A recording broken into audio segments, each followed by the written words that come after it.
prevención y el control de las enfermedades prevenibles por vacunación ha sido una prioridad para los sistemas de salud en América Latina, con programas nacionales de inmunización catalogados dentro de los más exitosos del mundo. La actual pandemia por COVID-19 representa un verdadero desafío para mantener un sistema de salud en funcionamiento. De acuerdo con la Sociedad Latinoamericana de Infectología Pediátrica, actualmente se evidencia una caída de al menos 25% en coberturas de vacunación en casi todas las regiones del mundo, incluyendo Latinoamérica. Vamos a hablar ampliamente sobre este tema y nos complace recibir a Yamil o Yamile Sandoval, gerente médica de Sanofi Pasteur. Bienvenida. ¿Yamil o Yamile? Yamile. Ok, Yamile. Perfecto. Bienvenida. Muchísimas gracias por la invitación. Buenas tardes. Bueno, ya todos sabemos los beneficios que ofrecen las vacunas, tanto a niños como a adultos en diferentes casos. ¿Qué es lo que ha estado sucediendo con la llegada de la pandemia? ¿Ha bajado la cobertura de vacunación? Bueno, es una excelente pregunta y yo quisiera ponernos un poquito en contexto, porque no es lo que está pasando con la llegada de la pandemia realmente.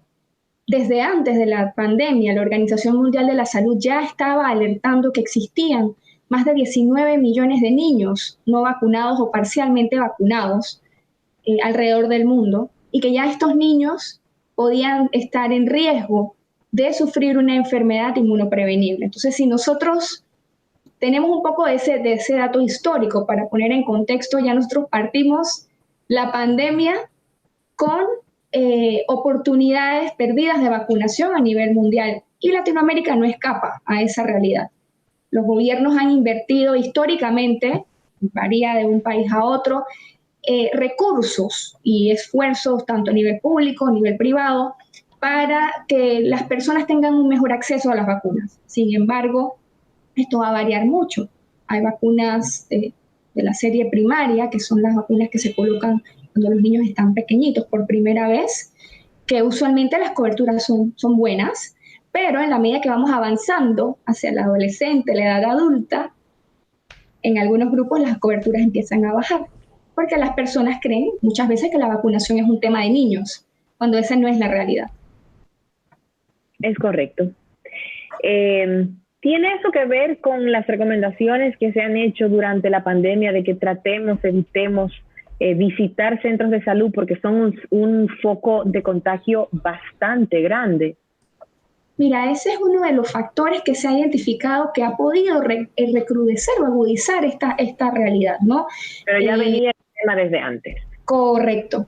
O sea, ya te digo, partimos de que por diversos motivos, acceso, algunas personas todavía hay muchos mitos alrededor de la vacunación, hay personas que dicen, no, prefiero no vacunarme porque tienen un miedo, hay una pandemia de desinformación en algunos rubros y las vacunas lastimosamente no se escapan de eso.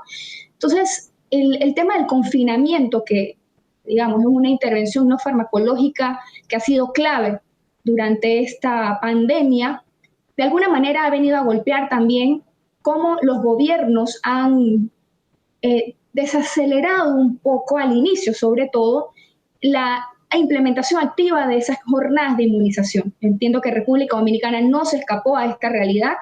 Teníamos dos problemas súper grandes. Personal de salud limitado, es decir, yo tenía que atender lo urgente. mi urgencia cercana, digamos, ¿ok? Que es los pacientes con COVID. Pero por otro lado, me toca entonces sacrificar un poco esa urgencia que está ahí latente.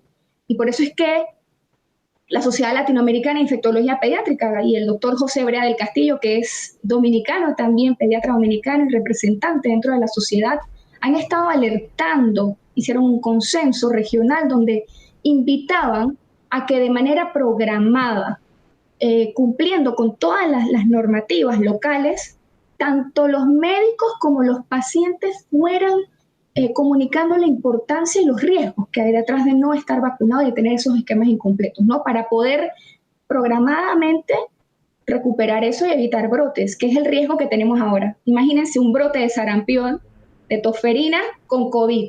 o ahora que viene la temporada de influenza en Dominicana. O sea, eso es una pesadilla que ninguno de nosotros quisiéramos empezar a vivir ahora. ¿Y cómo pueden reaccionar nuestros ministerios de salud, nuestros gobiernos en este tipo de países, a lo mejor pues tan golpeados por situaciones como la del COVID-19 y con muchísimos menos recursos que países mucho más desarrollados?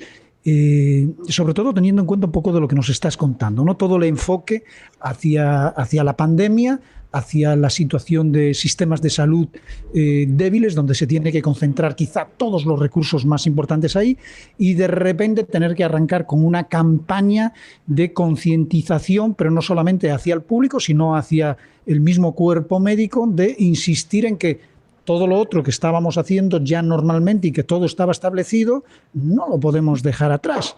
¿Qué es lo que dicen los gobiernos? ¿Cuál es la actitud de los gobiernos en lo práctico hacia este tipo de situaciones? Claro, esa es una muy buena pregunta, José Enrique, y lo que hemos visto nosotros, ¿no? De este lado y también como profesionales de la salud, es que la mayoría de los gobiernos a nivel de nuestra región y también en países desarrollados que se usan como referencia, han analizado los datos para establecer el perfil de riesgo, ¿ok? Entonces, si yo estoy ante una situación de vida o muerte, digamos que esta es como la Quinta Guerra Mundial, y yo tengo que decir, este es mi frente, ¿a quién yo tengo que proteger primero para mantener una continuidad?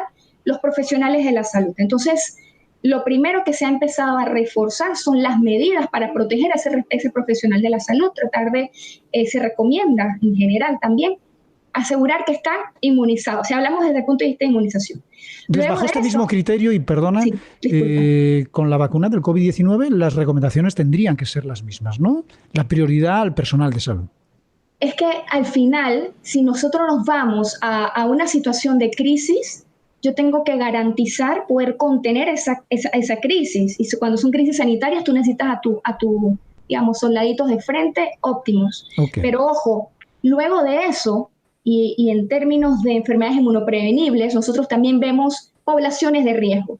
Y hay poblaciones en estos momentos que están siendo muy atacadas, no solamente por COVID, porque si nos vamos a COVID, los números hablan más que todo de adultos mayores, ¿no? Estos pacientes arriba de los 50 años, 65 años, dependiendo. Pero los niños, que es otra población vulnerable, han estado en casa mucho tiempo confinados porque las escuelas se cerraron. E históricamente, cuando hablamos de enfermedades inmunoprevenibles, los niños son el principal agente propagador y sobre todo si son enfermedades respiratorias. Entonces, a lo que vamos es, las decisiones que se ha visto que están tomando los gobiernos van a depender mucho no solamente del perfil de riesgo de esas personas, sino también ver cuál es, o sea, el riesgo de enfermedad, sino también cuál es el rol dentro del mecanismo de propagación de una enfermedad, en este caso inmunoprevenible, para yo poder atacar esa población y de manera sistemática y organizada empezar a vacunar. Y es un poco lo que hemos estado observando en algunos países que mantuvieron campañas de vacunación en poblaciones de riesgo, poblaciones prioritarias. Algunas poblaciones, como los escolares, sí se vieron un poquito más golpeadas porque estaban confinados en casa y las jornadas de vacunación se hacían en las escuelas. Y lo otro, realmente muy importante, y de verdad, una vez más en nombre de Sanofi y Sanofi Pasteur, queremos agradecer estos espacios, porque tenemos que empezar a disminuir un poco la ansiedad detrás de retomar ese empoderamiento en salud. O sea, tener miedo ante una pandemia es totalmente lógico. Está bien tener miedo. Lo que no podemos permitir es paralizarnos por pánico y no buscar información veraz sobre el poder detrás de una intervención de salud, la segunda detrás del agua potable, que puede ser la diferencia entre que yo sea una estadística más en una unidad de cuidados intensivos o una estadística de la pandemia versus tener una protección extra. Vacunarme probablemente no, en estos momentos, no va a evitar que yo enferme por COVID, pero puede ser la diferencia entre si yo enfermo por COVID, no tenga un desenlace desfavorable posteriormente o no tengamos brotes de estas enfermedades que les mencioné que pueden ser desastrosas, ¿no?, para nuestras comunidades. ¿Y cómo podemos organizar jornadas de vacunación bajo el esquema en el que estamos todos ahora prácticamente encerrados, cada uno en nuestro hogar, cuando, como tú dices, las jornadas de vacunación muchas veces pues, son en los colegios, en las escuelas, centros comunitarios, lugares a donde se realiza un operativo de vacunación de gripe o de sarampión o de lo que sea. De repente, ahora bajo este esquema resulta un poquito más difícil, y sobre todo quizá en sociedades como la nuestra, donde no existe la figura del médico de familia, que no está establecido todavía, donde a lo mejor pues es un poquito más fácil también de canalizar o de hacerlo todo. ¿Cómo lo podemos hacer? Mira, esa es una muy buena pregunta, y en ese sentido también la Sociedad Latinoamericana de Pediatría, SLIPE, el CDC recientemente a nivel de ACIP, y se sacaron unas recomendaciones puntuales para que los profesionales de la salud y obviamente los gobiernos puedan reprogramar o empezar a recuperar estas oportunidades perdidas. Una de las cosas más importantes, pensaría yo, es analizar qué es lo que yo tengo en estos momentos, cuáles son las instalaciones que yo pudiese tener, sobre todo aquellas que estén en espacios más abiertos, que me permitan poner todas estas medidas de seguridad, de distanciamiento, asignar entonces los recursos, más allá del recurso económico, el recurso humano específico para esto, y educar a la población para que de manera programada, ya sea por citas, o sea, hay diversos mecanismos, que es un poco lo que se ha visto también en otras regiones, para que esa implementación pueda ser organizada. Yo creo que esta es una oportunidad de oro para que en nuestros países, no solamente las autoridades de salud, sino también nosotros como población empecemos a reorganizarnos en cómo manejamos nuestra agenda de salud. Al final, el acto de vacunación no depende solamente de que, por ejemplo, yo, Yamile, José o Miralba decidan ir a vacunarse, sino que estén las condiciones seteadas para que yo sienta confianza y agradezca también que tengo acceso a una intervención como esta. Qué interesante. Muy bien. Bueno, pues, Yamile, muchas gracias por toda esta información tan importante, justamente en estos momentos en que la salud es una prioridad, en que tenemos que recordar lo importante que es la vacunación, pero hacerlo de una manera segura y que no nos exponga, porque al final es lo que queremos, no exponernos y mantenernos en el mejor estado de salud posible. Totalmente, y yo quiero cerrar con una reflexión. Al final, a pesar de todos estos números que le hablábamos de cómo han caído las coberturas, históricamente, que igual teníamos números bajos, al año las vacunas logran salvar la vida de casi 3 millones de personas a nivel mundial. Y yo creo que esto es, en estos momentos que existe tanta ansiedad y tanta expectativa alrededor de la próxima vacuna contra el COVID, debemos entonces hacer una pausa y pensar, ok, ¿qué vacunas tengo yo en estos momentos? ¿Qué enfermedades puedo yo prevenir en estos momentos? Bajar la ansiedad ante el futuro y actuar un poco por el cambio. Yo creo que eso es algo que es fundamental, no solamente en función de nuestra salud, sino también de las comunidades. Y en el caso específico de República Dominicana, extenderles la invitación ahora que empieza la temporada de influenza próximamente. ¿La influenza es familia lejana del COVID? Es un virus respiratorio, simplemente, pero ese es un buen punto. Virus respiratorio en medio de una pandemia por un virus respiratorio.